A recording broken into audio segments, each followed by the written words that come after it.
Assalamualaikum warahmatullahi wabarakatuh.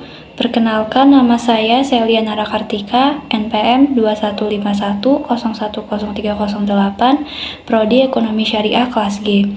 Di sini saya akan menceritakan dunia Shopee pada tema Athena pada bab 8 untuk memenuhi UTS mata kuliah Filsafat Ekonomi Islam.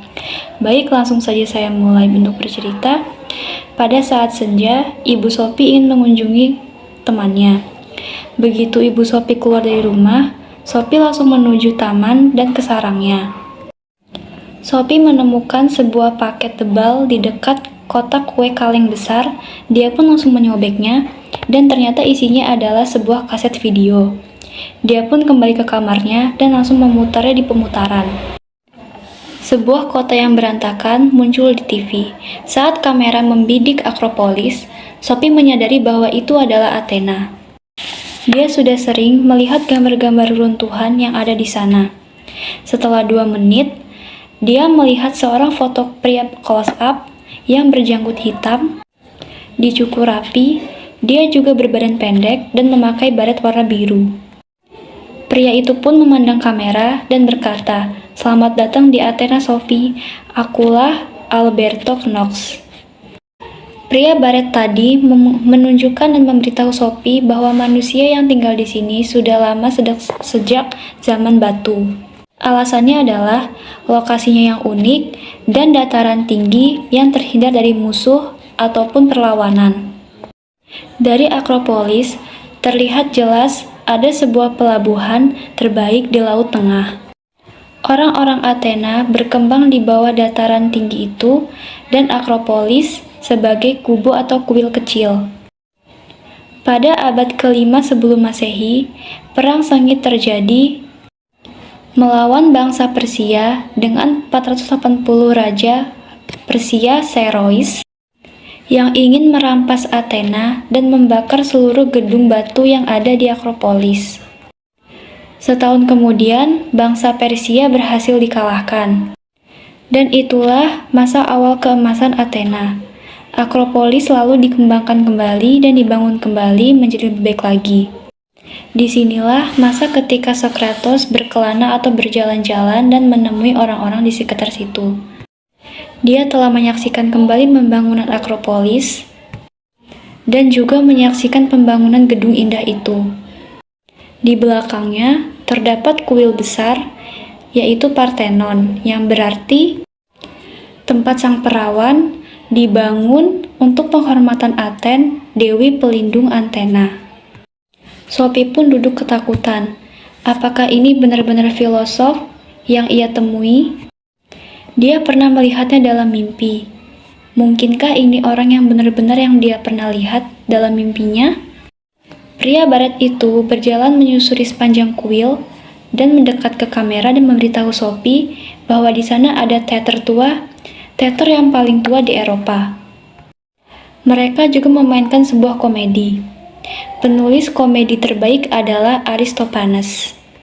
Dia adalah seorang penulis komedi balas dendam tentang Sokrates sebagai badut Athena. Pria baret tadi berjalan lagi di sekeliling kuil besar.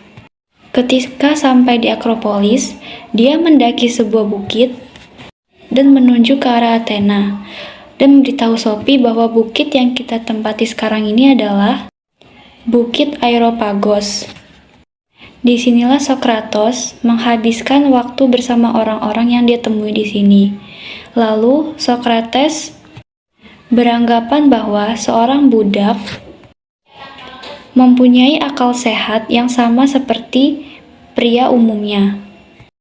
Shopee beranggapan itu sangat luar biasa. Sang filosof bangkit dari duduknya dan berkata pada Shopee bahwa ia ingin menunjukkan Akropolis di Athena.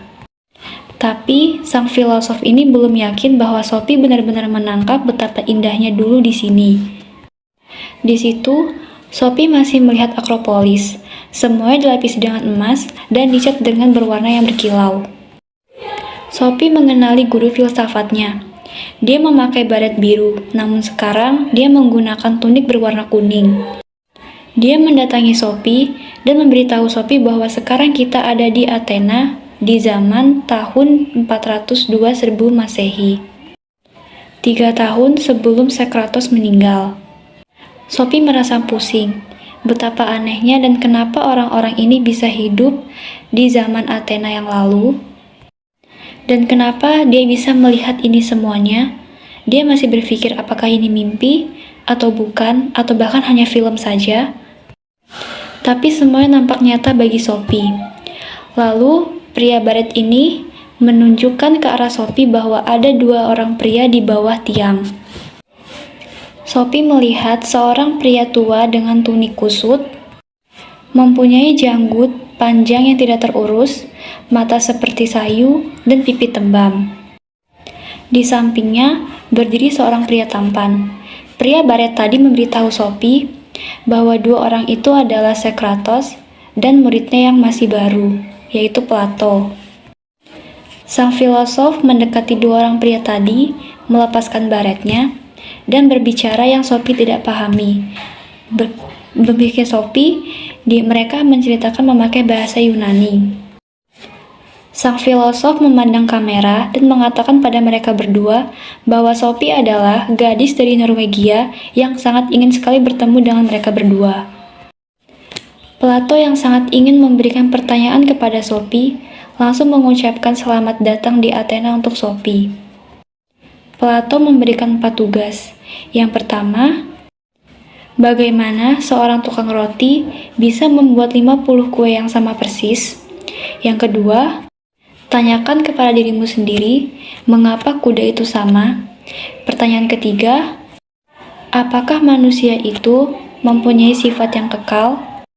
Terakhir, apakah pria dan wanita sama-sama bijaksana? Sophie berusaha memikirkan semua dengan jernih. Dia sudah tahu bahwa guru filsafatnya ini adalah eksentrik. Sophie langsung menuju kamarnya dan langsung tertidur. Beberapa jam kemudian, ibunya pun membangunkan Sophie. Sophie membuka matanya dan bergumam, "Aku baru saja pergi ke Athena." Hanya itu yang dia katakan dan akhirnya dia tertidur kembali. Itu saja cerita dunia Sophie tentang Athena yang dapat saya sampaikan. Kurang dan lebihnya saya mohon maaf. Saya akhiri. Wassalamualaikum warahmatullahi wabarakatuh.